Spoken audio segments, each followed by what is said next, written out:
As night descends in the city of Delhi, the dipping mercury sends those on the street scrambling for ways to keep warm. Every night I head out with my camera person to document stories of the homeless and the poor. How are they coping with the frequent bouts of cold wave that has gripped northern India? For over a year, Sukheda Khatun has been calling this stretch of the bustling road as her home. A bamboo slab forms the wall of her home, and tucked in her shawl is her 18-day-old baby.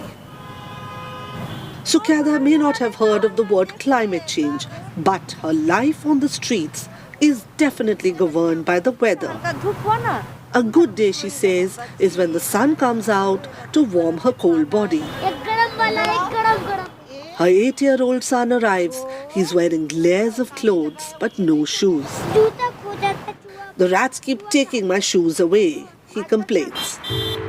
A study by the Lancet Commission in 2021 found that in India, the number of deaths per year linked with abnormal cold temperatures is more than 600,000, not taking into account the hardship and the loss of livelihoods due to illness from the cold. It's not just the homeless who are suffering. I meet 60-year-old Meena in the narrow lanes adjacent to the city's flashy expressway. Hundreds like Meena serve the city's elite, cleaning their homes, their hands dipped in cold water all day, to return to their shanty quarters. ये देखो, बहुत ठंड में बड़ी परेशानी होती है. दो कंबल ले लेते हैं. At night, she says she keeps herself warm by wrapping many blankets. She's too scared to switch on any heating for fear of suffocation or electrocution. Everyone I speak to agrees that the winter this year feels harsh, and data from the Indian Meteorological Department confirms local perceptions. North Indian states like Delhi and Punjab breached the mercury dip frequently in the last decade. Winters may have become shorter, but the intensity of the cold waves has increased. In response to the cold wave, the state government of Delhi announced the Winter Action Plan. Hundreds of temporary shelters are set up across the city. Minister Saurabh Bhardwaj, in charge of the action plan, shares more details. So these 134 plus minus tents are there only for this winter, and they will be here till March. There's a large group of upper middle class people who don't want to see them around. Yes. Who say that why do we have the shelter here? Yeah. You know, we don't want them here. Your government has built the shelter. We don't want to see it. We don't want to see it because they are poor, they'll litter around. In addition to shelter, what the poor need in protection against the cold are hot meals. The Delhi government supports NGOs like Akshay Patra to provide hot meals to the homeless. So it's my day to volunteer here at this center where nearly 20,000 meals are being cooked for the homeless in Delhi. And with rice, next on the menu is the curry. A dash of red chilies and a splash of some green chutney. The entire kitchen now is engulfed with the smell of spices. In Delhi we have 4 kitchens. Food prep done, I meet National President of Akshay Patra to understand how the meals are prepared seamlessly in this kitchen. And they don't have shelter, they don't have any house, and they are in these places, neither do they have a place to cook. So for them, this meal matters a lot. So what we are doing is that we give breakfast, lunch and dinner. The mission may be to eliminate hunger. The organization is also conscious of reducing its carbon footprint. The kitchen runs on fuel-efficient stoves, and the top of the building is powered by solar energy. Once the food is ready, it's sent for distribution in electric vehicles. As night descends, it's time for food distribution.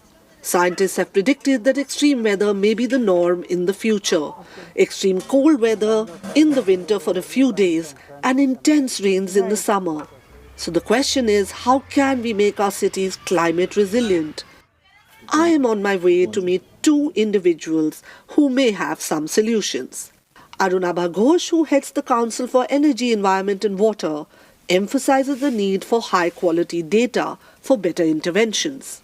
What is needed here is much more hyper-local assessment of these risks. We're looking at a district level, and if we can generate enough data at the sub-district level. I have a scientific assessment of the way the extremes might play out in this very narrowly defined area. Yeah.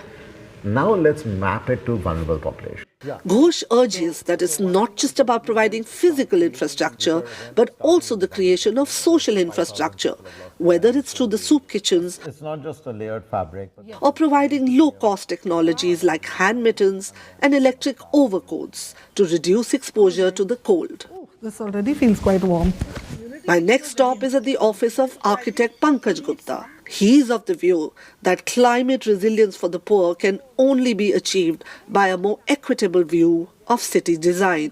I think one of the challenges of modernity and of modernist architecture is when you're throwing the same set of tools at all problems, they tend to be obscuring the actual root cause. And here the root cause is we are forgetting that our vernacular traditions have been climate friendly. Climate change is a new thing. None of us have dealt with it before.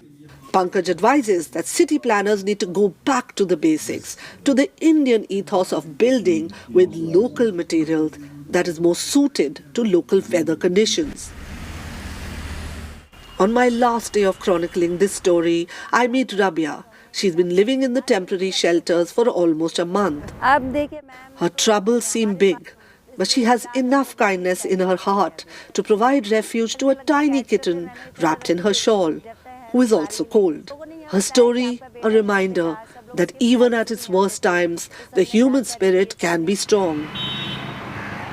But a resilient human spirit may not be enough to combat the perils of climate change. What is needed is community care coordination, smart use of technologies through advanced early warning systems, and a rethink of our cities such that they can serve the many people I have met on this story.